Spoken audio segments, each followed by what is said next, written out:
ចូលវស្សាសាសនាព្រះពុទ្ធវេលាកំណត់3 ខែតំរឹង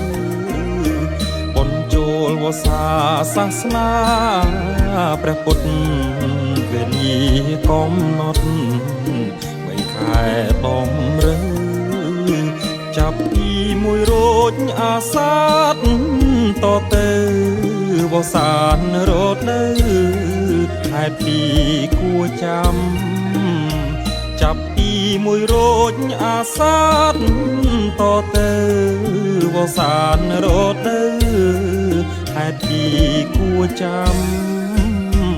ទី1ភិក្ខុទាំងឡាយត្រាច់ច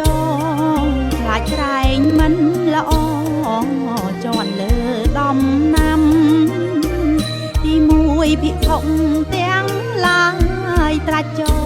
ងខ្លាចក្រែងមិនល្អជន់លើដំណាំអ្នកស្រុករីគុណ